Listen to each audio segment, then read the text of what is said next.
Listen to the podcast. Just search for Hancock and Kelley. Former President Trump has been on a political warpath 2 days before the New Hampshire Republican presidential primary. Fellow candidate Nikki Haley has been his target. She goes by her middle name, Nikki. Mr. Trump has been mocking her on social media using her ethnic first name, Nimarata. Haley's parents immigrated to the U.S. from India. The Real Clear Politics polling average has Ron DeSantis at just 6% in New Hampshire, Haley 33%, Trump 47%.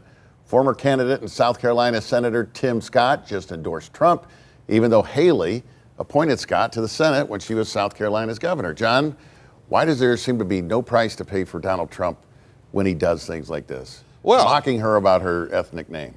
Because the base of the party loves him, and they don't just like him, they love him. And he's going to win New Hampshire, and he's going to win South Carolina, and he's going to be the Republican nominee for president, and he's going to beat Joe Biden unless the Democrats move on from Biden. Is this race baiting, Michael? Of course it is. We've seen this from Donald Trump since he came onto the political scene. He went after Barack Obama, that he's not an American. Then he was going after the vice president, Kamala Harris. Now he's going after... It's so transparent.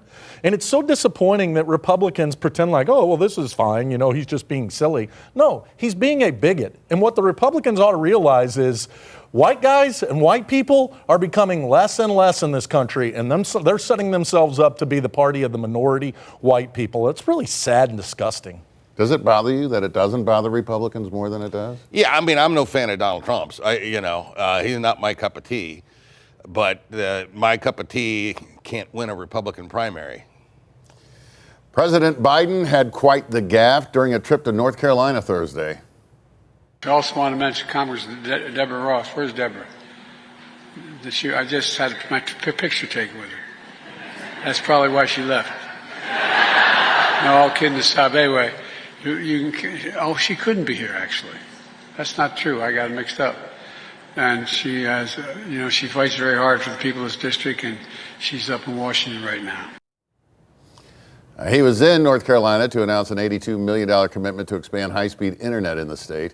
Michael, are Democrats glossing over an issue of great concern here? I mean, when you see him, that's not a once-in-a-while occurrence. I would take a forgetful person over a bigot, and that's what we're going to have the choice between. Look, this president, it's only going to continue to get worse. I mean, this president is aging in front of us.